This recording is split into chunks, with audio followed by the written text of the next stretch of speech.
would like to go first with a little introduction of who you guys are and kind of where you're at, and get started there. Well, I'm incapable of being on a Zoom call, Eddie, without having the spotlight on me in some way, shape, or form, as Daniel would say. So I'll go first. As thank you for the introduction. Appreciate being here. It's a pleasure. But either way, my name's Ben Brady. I'm the CEO and director of Harcourt's Auctions. I actually have put the auction platform into 10 different countries now, all over the world, and head up obviously North America as well for us. And we've had the pleasure of getting an understanding of the non-distressed auction nature of the United States marketplace, which, with all due respect, when we entered into the North American atmosphere about 7 years ago, there wasn't really anything by way of a non-distressed auction platform, or nothing that was really vastly known. And auction carries with it a word that ultimately isn't obviously the nicest word when it comes to real estate. And I have a funny Australian accent. Daniel has the same when we give him a chance to talk at some stage. But ultimately, originally, Harcourt's Auction was founded in Australia and New Zealand in 1888, and non-distressed auctions is how 70% of all real estate transactions are done in Australia and New Zealand. And, one of the things that we were passionate about, I owned 5 real estate offices in Australia, and one of the major things that we used was auction, and we saw it be the catalyst to the success that we had. And then ultimately we opened up the Harcourt's Auction business and adapted into, obviously Australia, New Zealand, South Africa, China, Indonesia, Fiji, the UAE, and then coming into Southern California is where we first started about 7 years ago. And then quickly developed into Nevada, Oregon, Washington, Hawaii, up into Canada. We've actually only been in the Bay Area now, though, since November of last year. And getting a feel for things and understanding it. And we typically don't go to a new marketplace unless we have reach out from either local agents or sellers that are looking to ultimately do something a little bit different, or have heard about us, or we've been referred to them, or whatever it may be. And we saw an increase towards the end of last year of people wanting to look at a different alternative in selling their property. And you hit a few things there before, Eddie, with the transparency that it provides, but we can obviously dive into the process a little bit more. But that's a little bit of a synopsis of our journey. But also, we're the largest non-distressed auction company in the world. We do about 13,000 non-distressed auctions every year within 10 different countries. And ultimately dealing in the West Coast of North America gives us a pretty wide angle of what the marketplace is doing as well. And we've just seen, our process sort of adapt to the Bay Area like a fish to water, almost, based on the way that sort of real estate is being done here for so long. But that's sort of a little bit of a synopsis of who we are. Yeah, the process in the Bay Area has always been very much an auction style, but more of what would be known as a blind auction, where you kind of make an offer and then you basically discover that there are other offers, and that your offer might be 4th or 5th, and there'll be a counter process and that kind of scenario. And it can be frustrating for buyers, and because there's not a lot of transparency in that process. So how do the actual auctions that you conduct, you do them every 2 weeks, right? And kind of how do they function? Yeah, so it's interesting. We started very early on in Southern California with doing the auctions at the property themselves, because that's the way that we used to do them in Australia and New Zealand and in a few of the other countries. But then ultimately, from a logistics standpoint and scalability standpoint, we grew so quickly that we didn't have the infrastructure in order to have additional people on the ground. So the auction itself is basically, if you think about the mentality of what a sale is that a traditional sale, we compare it to like casting a fishing line out with one fishing line, one hook, and you sort of you catch the one that ultimately you're trying to get, or that you kind of bites first. Whereas auction's a little bit different in a sense that you cast the net for a period of time, whether that's a 2 or 3 week period of time. You drag that net And then you bring that net in, you pick and choose who you want to deal with. And then what happens then in that live auction arena, we have an event every 2 weeks. As you mentioned, Eddie, we have a virtually equipped auction room where I'm the auctioneer for all properties every 2 weeks. We have regional auction directors in each one of our locations servicing the people on the ground. And that's Daniel in this situation being our regional auction director of the Bay Area, along with a couple of other gentlemen that we have here as well. But either way is that in that individual auction arena that's where you allow people that would normally be in a multiple offer situation and they wouldn't know what, say, yourself, or let's say that we're all bidders on a property or we're all trying to buy a property, we all don't know what each other are buying or offering with auction.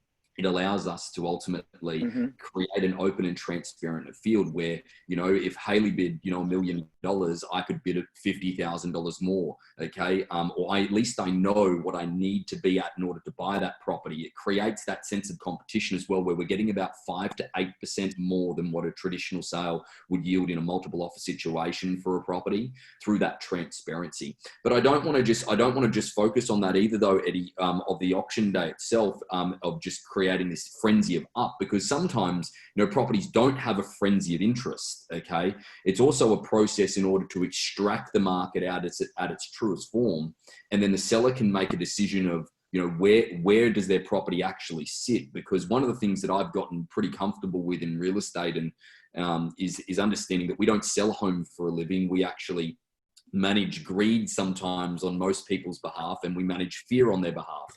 Manage greed from a perspective of I've never met somebody that wants to overpay for real estate, but I also haven't ever met a seller that isn't fearful of leaving money on the table. So this our process eradicates all elements of that, regardless of whether you've got an overwhelming amount of interest, that you can create a live auction with an auctioneer, that they can bid on the property, they can see what other people are bidding. It works pretty similar to the way that this Zoom call works, is that you see the auctioneer, you see the property, you can place your bids, you can choose to bid more if you want, or you don't choose to bid more if you think it's too much. Okay. But then it also, if we don't have that overwhelming interest, provides a seller with a very short time frame in order to get an understanding and a grasp of what the market value is. Because I do believe that agents allow their opinion of value to get in the way of a property selling sometimes, and they're not really willing to write a check for the amount of money that comes out of their mouth. This is just allowing the market to speak and allowing the seller to decide. Yeah, and it's quite a, the auction process is, it's been around since the dawn of time. It's an older process than the one we just regular current kind of setup. So although I have watched and participated in some of your auctions where the quality of your Zoom link is a hell of a lot better than the quality of my Zoom link is. So it's quite a process, and it's quite dynamic too, because you have there's people who are on the phone who are registered to bid, there's people who are online registered to bid, and before COVID there were people who would travel to the auction room and actually be present there too. So and like any auction, everybody gets a paddle number, and you raise your paddle and kind of bid from there. So I would kind of throw in, what would you say, the transparency, I think, is the number one benefit for the buyer. What do you think are the number kind of 1, 2, and 3 benefits for a seller in the auction process? Yeah, I think that, first of all, Eddie, the one thing, it's a benefit to the buyer and seller, I guess, this terminology, but I always look at auction like the 25th of December. There's a date set on when something is going to happen. Some things that I can draw some parallels between, though, when entering the Bay Area is the fact that I use this terminology, Eddie, because you actually gave it to me when we first met each other, is that the marketplace was relatively fatigued. I really enjoy that word because it really summed up. I was really sort of trying to understand the real estate marketplace in the Bay Area, because I've had the pleasure myself personally as the CEO, I spend the first 12 months in any one of our new marketplaces that we're entering. And the Bay Area is arguably probably one of the best real estate marketplaces of a generation anywhere in the world. So it was interesting to see, you know, when we did our first auction, which was over actually in the Sunset District, it was interesting to see every other place that we had been and entered auction in North America, including Canada, which was a really hot marketplace.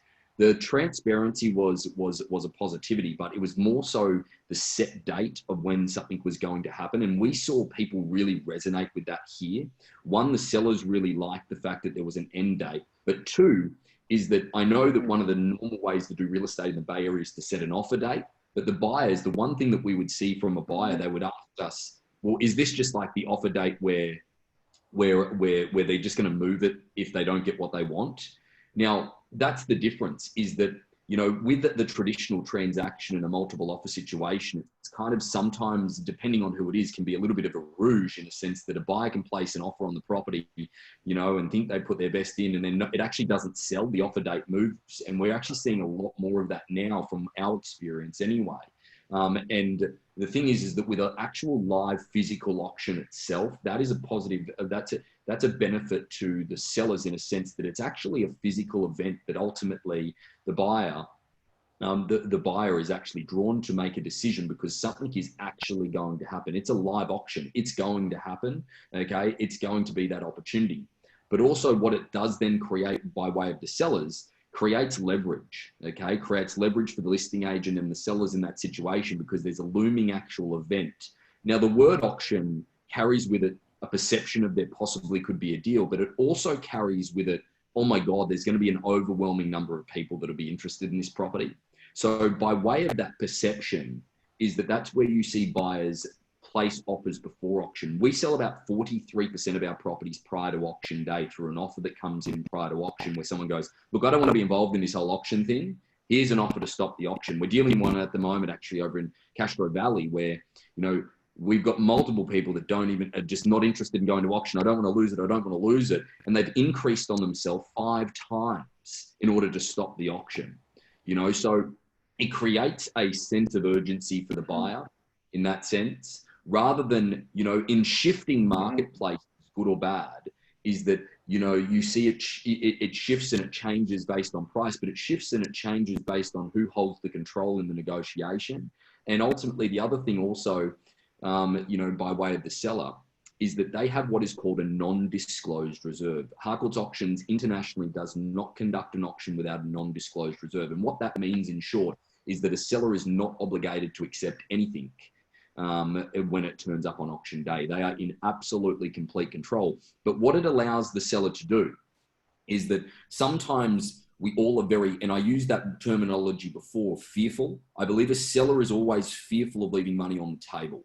And what it allows a seller to do with the auction process, it allows them to set an expectation privately. That's why it's a non-disclosed reserve that only the listing agent and the auction team would know. That is a private, non-disclosed reserve that if it isn't hit, the seller is not obligated to sell. Now, how we market the properties, we do below market value pricing, where we put the price very low and it's advertised as a bidding to start from price, subject to the seller's non-disclosed reserve. And what that allows us to do is really find the high watermark in the marketplace, what the value ultimately ends up being for the property based on true feedback, based on consistency of offers. A great example, again, I'll use this one in Castro Valley, is that the seller thought it was going to be worth in the low 1.1 range, okay, and they were going to set their reserve at $1,125,000 or $1,150,000. We've ended up getting interest over and above that, well before at $1,200,000 and $1,225,000. So the reality of the situation, and it actually probably comps out somewhere in that low $1,125,000 range, okay? But the reality is in that individual situation, it allowed us to use the marketplace to really gauge the value without the seller's expectations being tarnished or putting it on a too low a list price and selling it for less, or putting it on too high and letting it sit on the marketplace and tarnishing the property's reputation. It allows price to be avoided in that equation whilst doing so safely, okay, rather than just normal below market value price strategy.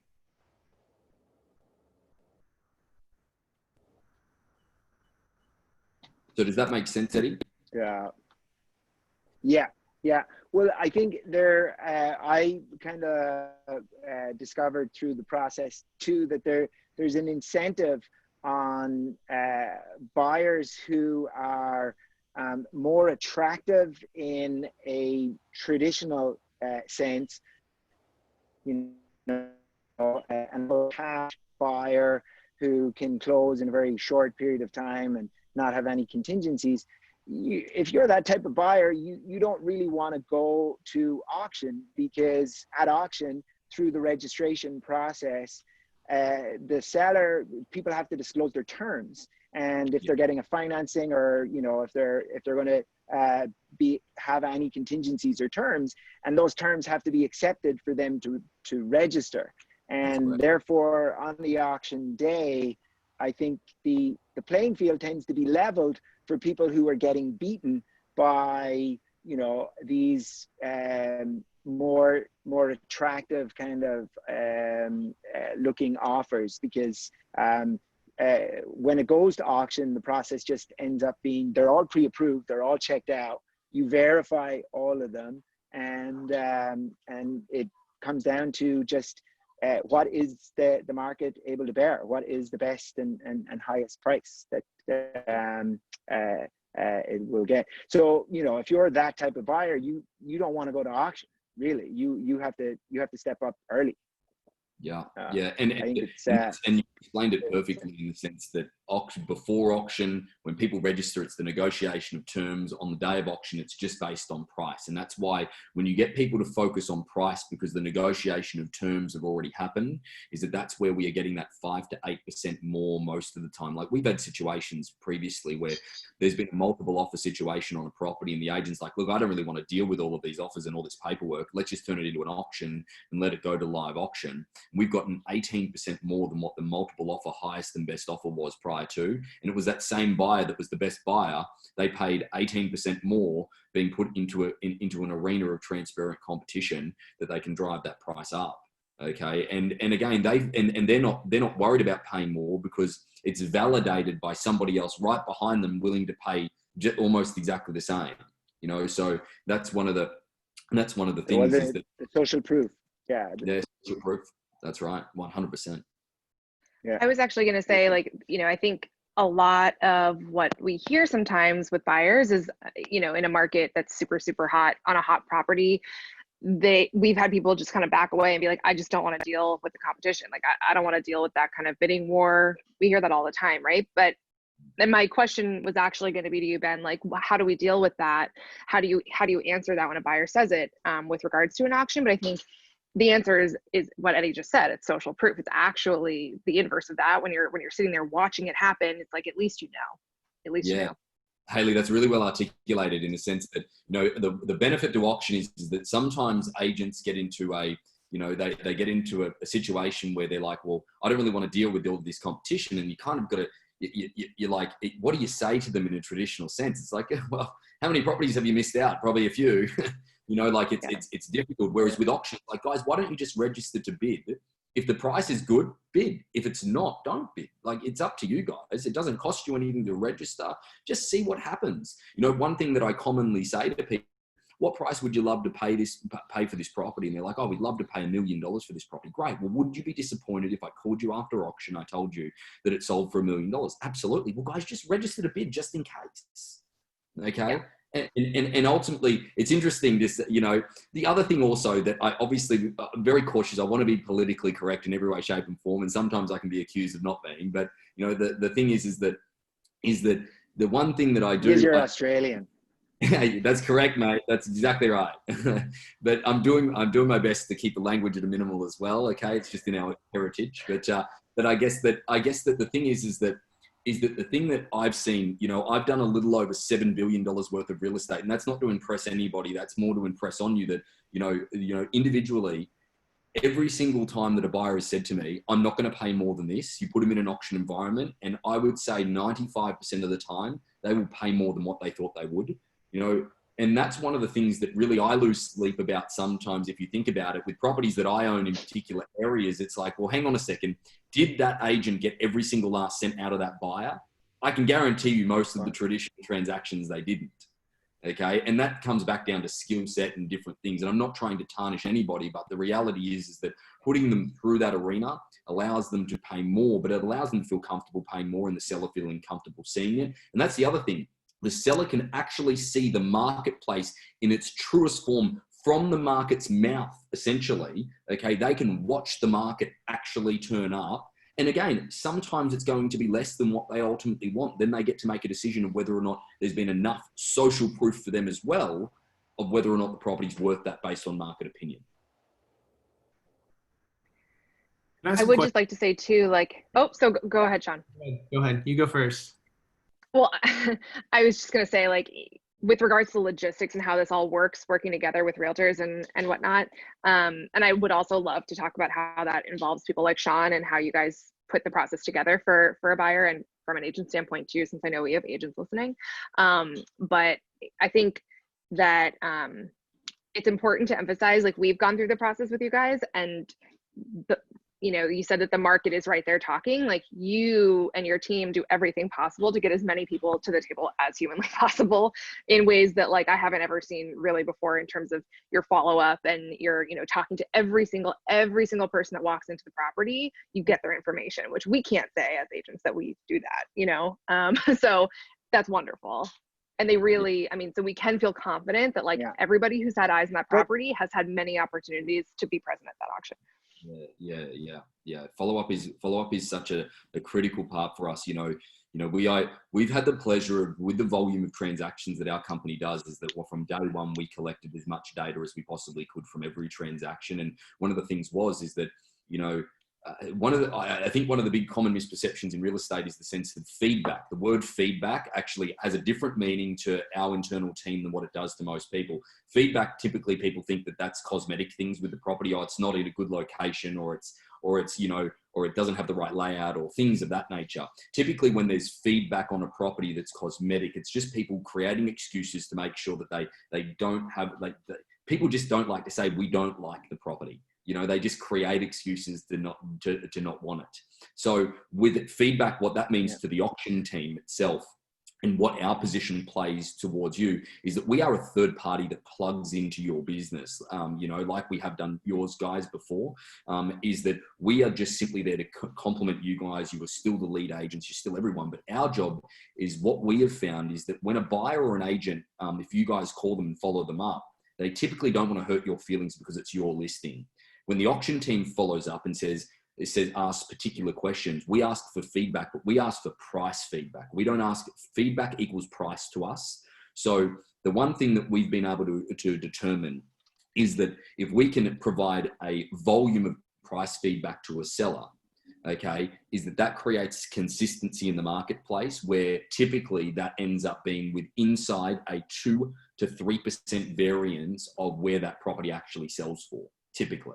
So by way of that, what I mean by that, someone walks into the door, okay, they give their information because they actually have to through an auction property. We have to get their information, because if you're publicly advertising a set date of sale, you need to be able to inform somebody if in fact we were accepting an offer before auction, or when auction day is approaching, or if something changes. So that's why we legally need to get everybody's information. That's a DR. Yeah. That's a Department of Real Estate rule, correct?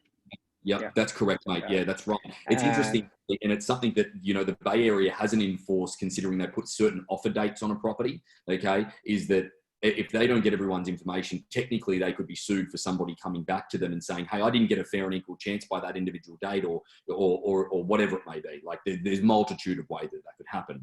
But the thing is that then what happens with that information is that obviously all of that information is the property of the listing agent. Any leads that come from that is all of your property. But we call them and say, hi there, Ben Brady's my name. I'm from Harcourt's Auctions, and I'm calling up and just asking you about the 123 Smith Street that you saw the other day. When can I get you registered to bid for auction? Ask them an assumptive question in order to see whether or not they're interested. And they say, oh, look, I don't really think it was for us.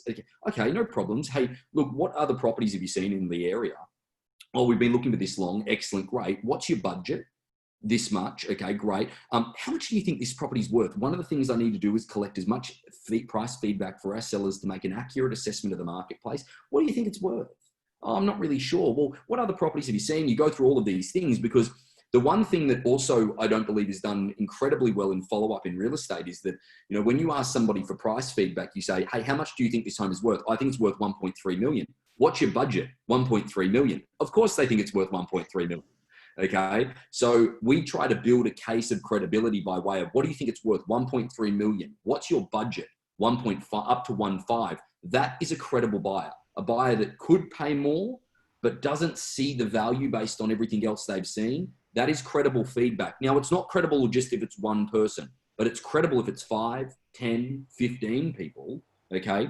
So that's what we try to do, is provide the seller with the ample amount of evidence to be prepared for what potentially might happen. And that's the benefit of our bidding to start from price being as low as what it is and being irrelevant. It allows the market to find its own feet. But also it allows the market also, the other thing, and I know I'm monologuing here, Eddie, okay, I can see you giving me the eye, okay, but I'll wrap it up in a second, is the thing that I really want to accentuate with all of our auctions, all 13,000 of them, okay, is 27% of them last year sold to a buyer that it was at least 10% below the budget that the seller wanted to sell for. Okay, so what I mean by that is that this is the thing that really is the enhancement for a seller in this process, and it's also the opportunity for a buyer. If a buyer has a budget of $900,000 and a property was listed at $1.1 million, they're probably not likely to go see that property. Okay, whereas with auction, if we do a bidding, look at it at all. Yeah, that's right. Is that the bidding to start from, let's say the bidding to start from is 900, okay, or the bidding to start from is 1 million or 950 or whatever it ends up being, okay, which we can talk about the philosophy of that later. But the reality is that buyer walks into that property, they've already been mentally prepared, looking at things that weren't as nice as that. They get emotionally attached to it even more than the buyers that are actually looking at properties similar to that one. And those actually become 27% of the time become the highest bidder on the day, okay, well in excess of what the seller wants, are the buyers that didn't have the budget in the beginning. And that's another thing that drives me insane. Not only did that agent get every single last cent out of that buyer to keep comps relative in the area, but it also drives me insane as well, is that how much of the marketplace did we actually miss by pricing that property? You know, so that's where the auction process comes into play. A no price strategy, so to speak, really opens it up. Sean, So, did I cut you off? Totally fine. Yeah, I wanted to get to Sean's question because we cut you off there. And then with Ben monologuing, he's kind of like a Marvel superhero where, you know, once you get the monologuing, that's where you can get in and you know, defeat them. So so go ahead, Sean. After my own heart. So it's obviously this is really intriguing, and I haven't seen this before. So with it being such a price-driven marketplace, right? And the terms are it sounds like the terms are somewhat settled before the auction begins. How often is the price being renegotiated after you're in contract? Like with a traditional sale where they say, we'll go high and we'll just figure out the rest later? Yeah. I'm sure the answer to that is never. We've never had a renegotiation after a property is sold on auction day, based on the premise of the fact that we vet those people. So, for example, you're a finance guy. We would speak to you if you were representing the buyer. We would see pre-approval. We would see their proof of funds for their down payment. All of those things, all the inspection disclosures, everything that would typically happen in escrow. Again, not groundbreaking for the Bay Area. Actually, it's one of the reasons that we've loved entering the Bay Area, because, for example, like we went up into Bend, Oregon, you know, a couple of years ago. One of the biggest objections was you've got to do all reports, disclosures, everything before your property goes live. And they're like, well, we don't want to have to pay for those expenses. So that was one of the biggest things. So that's been a nice no hurdle in getting into the Bay Area. But we provide all of that up front. So they ultimately sign off that they've done all of their due diligence up front. With their financing side, we vet them. Okay, from a perspective, if they say they're a cash buyer, we ask for their proof of funds. We ask for, if they're financing, we ask to speak to their lender, all of those different things before we allow them and approve them to bid on auction day. So ultimately, again, the answer is we don't negotiate afterwards, because it's already all been negotiated, if that makes sense. Yeah, 100%. I think that's all. I mean, one of the things that I kind of struggle with the Bay Area with traditional sales, Oakland, Berkeley, Albany, is this during shelter in place or advertising transparent pricing. Why wouldn't we just always be transparent? And this is, you know, this creates it sounds like the absolute most transparent experience possible. So I love it. It's awesome. Yeah, and the other thing that we're seeing a little bit of at the moment as well is that certainly in the Bay Area with the properties that we're talking to agents about is that we're seeing buyers write these ridiculous offers and they haven't even seen the property. Yeah. Right. Just to like we spoke to an agent the other day that called us and they're like, look, I just want to do this auction thing because I'm sick of these people. I'm like, what are you talking about? We've had 7 offers that have been written well above what the seller would accept, all subject to them obviously see the property and then decide not to go ahead. I'm like, really? So either way, like it's interesting to see the different developments and the different changes. And so with an auction, that wouldn't be an option. So if you get into contract, we're not, if you're buying sight unseen, you're either buying or you're not, right? That's all disclosed up front. Absolutely. We would have typically if someone registers to bid and they've never seen the property and that we don't even know who they are and they don't have an agent that's representing them either, is that we have the right to say yes or no to somebody. Now, if somebody said to me, oh, look, I haven't seen the property, but I've seen the Matterport or whatever it was, and I don't have an agent, I'm happy to just be represented by, Eddie or Haley or whoever it was, we'd sort of be like, I don't know you. Like, even if they proved funds to us or whatever it may be, or we spoke to their lender, we still don't know them. They're an unknown commodity. So what we would have them do, not everybody, but what we would have those people do, we would get them to transfer the deposit that we ask for, which is 3% of the bidding to start from price, okay? We get them to transfer that to the escrow account. Before we approve them to bid. If they're not the successful bidder, they'll have those funds back within 24 hours. But we would get them to send their earnest money deposit before bidding to the approved escrow. And that usually weeds out anybody that's suspicious, if you like. That's awesome. No games anymore. I love it. Yeah, it's for transparency for somebody, a lot of times, like we had a situation just last week where a colleague, Haley, you can speak to this story, where they got 15 offers and the agent countered. There was like 2 or 3 good offers and the agent countered every single one of them, right? The highest and best. They multiple countered all 15 to highest and best. I've never heard anything like that in my life. All yeah. And in essence, if you're a buyer, you're like, where the hell am I in this thing here? And you're telling me to go to highest and best, and I can't see what's going on. And I don't know who I'm up against. And it can alienate everyone. Write you a blank check. Yeah. It's and that's one of the things. Crazy practice. It's interesting, because dealing with auctions for as long as I have, from a perspective of competition, it can start to go that direction sometimes when someone asks, how many bidders do you have? Like the other day, we had 44 registered bidders on a property, and, that can be overwhelming for somebody. But, if they know they're going to have the chance to have the final say, like, for example, we did an auction yesterday. We had 14 registered bidders on, and this was in Southern California. Basically, the highest bid was at $925,000. We then paused the auction. We went back to that highest bidder. We asked them if that's the best they'll pay. They said, look, we'll go to $930. That's it. Spoke to the sellers. The sellers were thrilled with that result. But then I did obviously have to say to the buyer, I said, hey guys, you haven't bought the property yet. The seller has agreed that if there is no better bid, no better offer, they will sell it to you. But what's going to happen here is I'm going to go back to the live auction. I'm going to give all 14 registered bidders an opportunity to bid further, okay?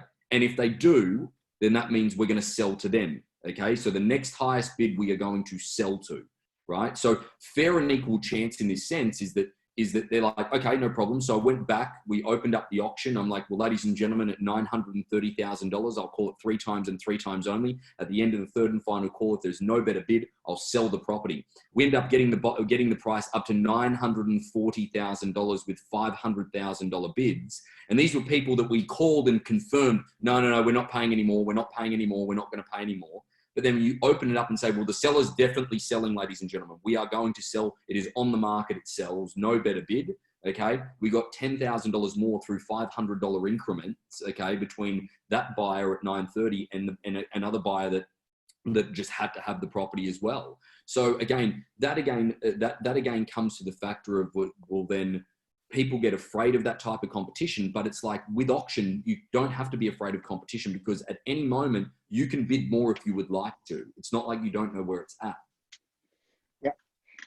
And just another use of that example that I see in this process is when you have a buyer who's like, hey, look, this is the max that I think it's worth, and this is the max I'm willing to pay.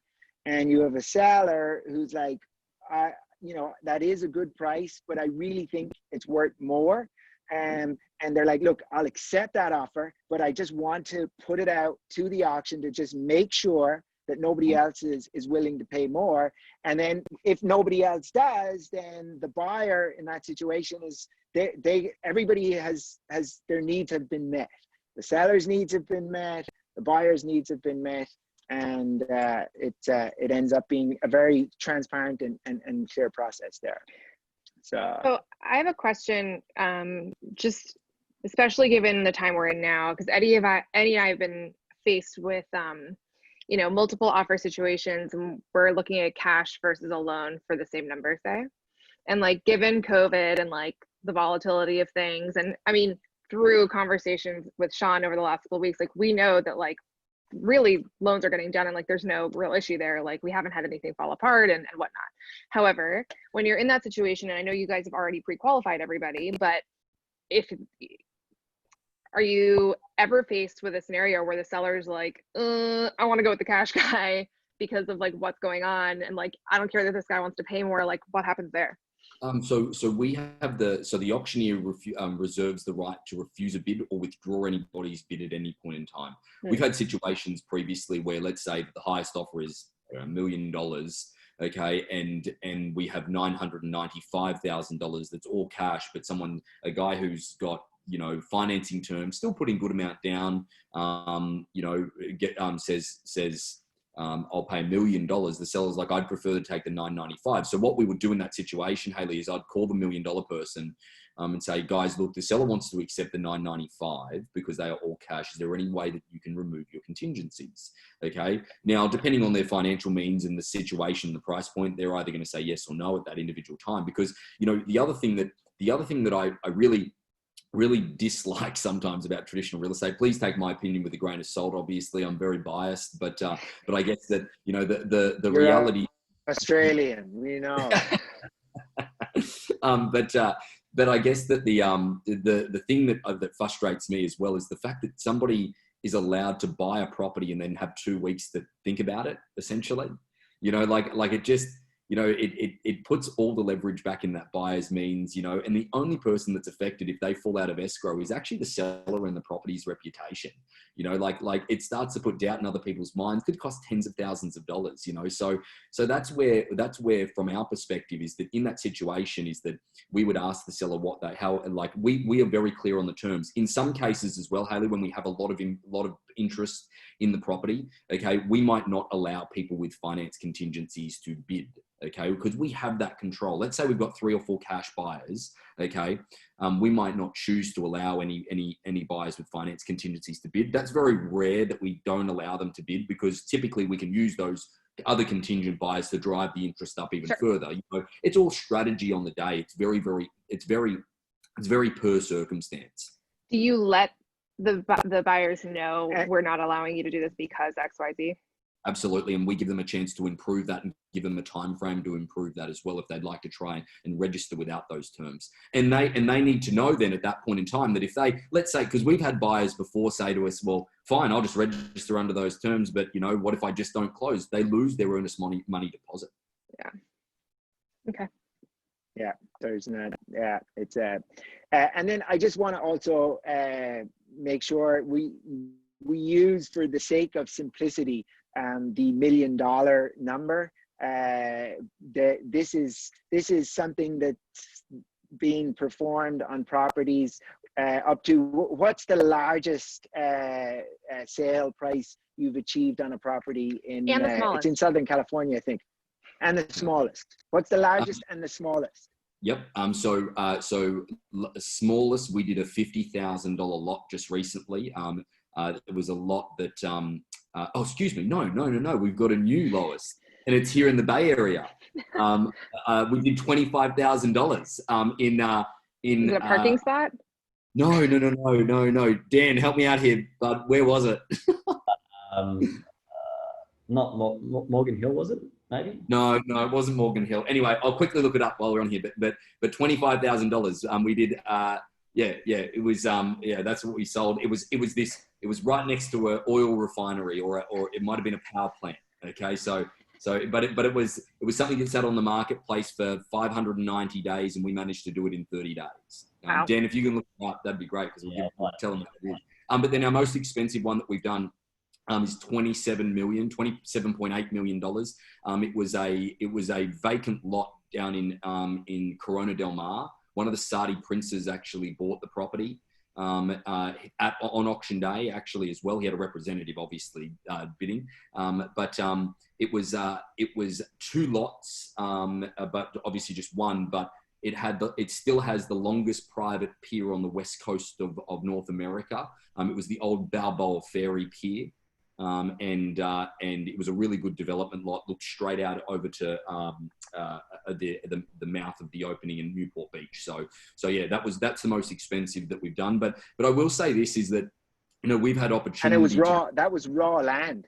Raw land, yeah. That was just but he can park his yacht Wow. at the pier. You need a long pier for a huge yacht. Well, there you go. It actually it's the only dock to be able to put a super yacht on.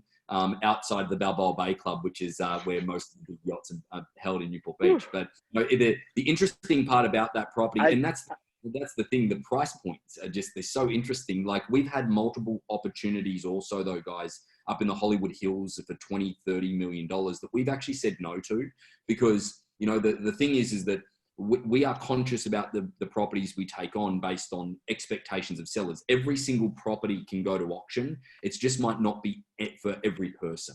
Okay, that's how we sort of define that. Mm-hmm. Good.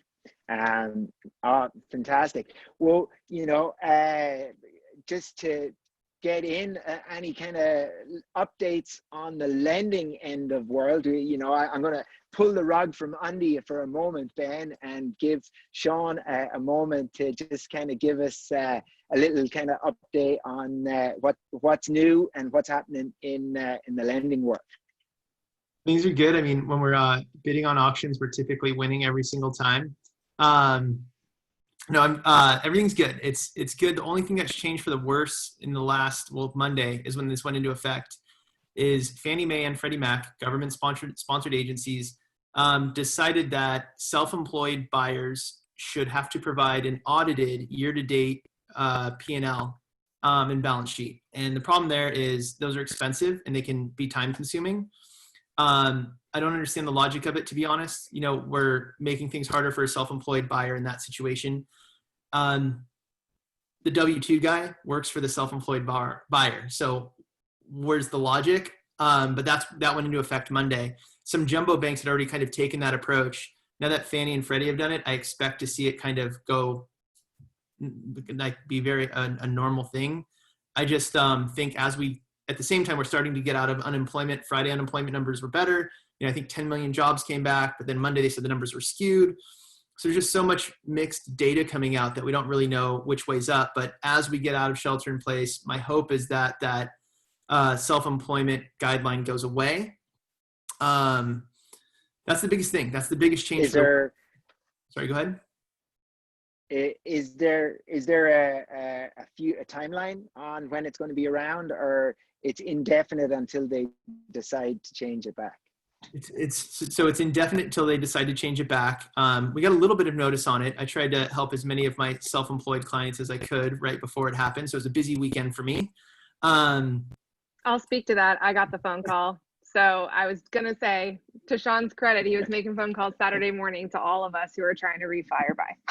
It's like the first time I was like being an actual sales guy. So I love this auction talk because it's complete transparency, and that's how I try to work, is be transparent. And Saturday and Sunday were the only time I'm like, look, if you don't do this now, it's going to be super expensive. And I'm just not really the high pressure sales guy.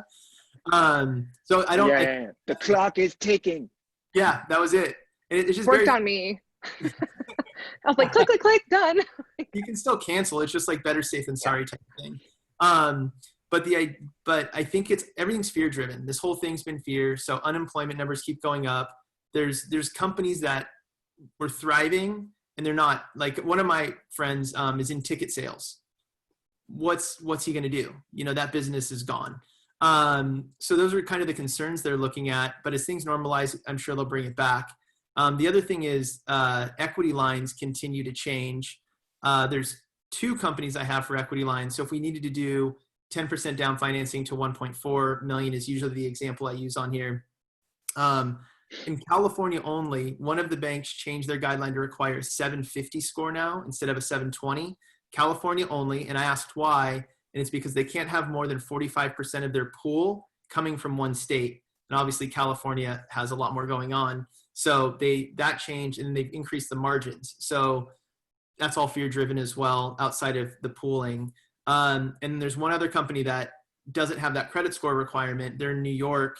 They're taking 90 days to close right now because they've been just bombarded by everyone.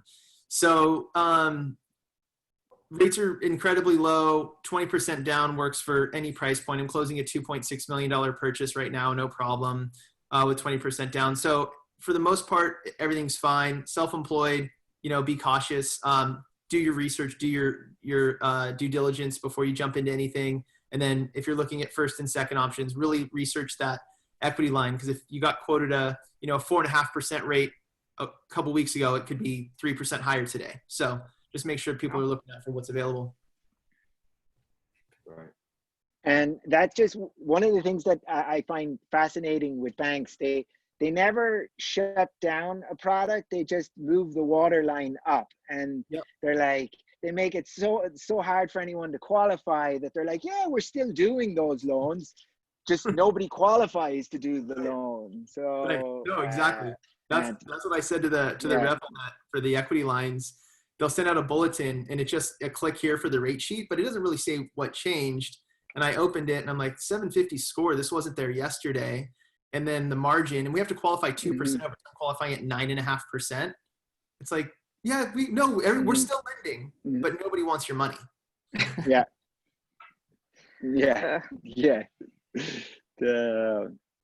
Anyway, so the joys. Well, this has been. I'm sorry that the internet connection has been a little unstable. So the audio was really good. The video got kind of a little stuck. Only for you. A few times. We're fine. Only for me. Yeah. Okay. Perfect. So, and just to Sean, how do we find you if we're looking to get more info or we want to seek out your expertise? So Sean Herrero, you can Google me. I'm all over Facebook, Instagram, YouTube. SeanHerrero.com works as well. Adventure Lender on Instagram. Those are kind of the main places to find me. Thank you. And I just tagged you in our Instagram post as well. So you can just go to Elevation SF and find it there. And I tagged Harcourt as well. Thank you. Perfect. Okay. And then I would ask people if you can seek out your website, but you kind of technically you would be our client. So technically people would have to come to us, and then we would be the ones to engage you, because they're not able to go to you directly. The DRE does not allow it. Right. That's right. But I would say I would recommend watching one of the auctions to get a feel, because it's very cool. Oh yeah. So it's every other week, right? I just don't watch it more than once because my jokes are always the same. It's much the same with this. Yeah, I've noticed. I mean, honestly, it's like kind of mesmerizing how fast you talk, and it's just like, whoa, like what's happening? But so those are every other week on Wednesdays, right? Yeah. But just to throw in on that one. Sorry, I think we've lost Eddie. He's stuck on such a happy place, though. That was a great thumbnail right there, though. Great thumbnail. What was that, Eddie? Am I back? Did I come back? No. Yeah. All right. Well, before I get frozen, I'll have to just keep a big smile on my face in case I get frozen again. But your harcourtauctions.com, is Yep. where we'll find you guys, and we're happy to talk about it more. And so this has been fantastic, and I appreciate everybody, all your time. And Daniel, we know you do speak. Unfortunately, we didn't. Ben kind of stole your thunder there a little bit. He didn't. He didn't give you much space, but maybe we'll do a call where we'll just have you, and we won't. The only chance he's getting a word in. I'll be able to get slightly. Right. This has been awesome. Thank you. Thanks, guys. Really appreciate it. Thank you Thanks, so much. Cheers. Thank you.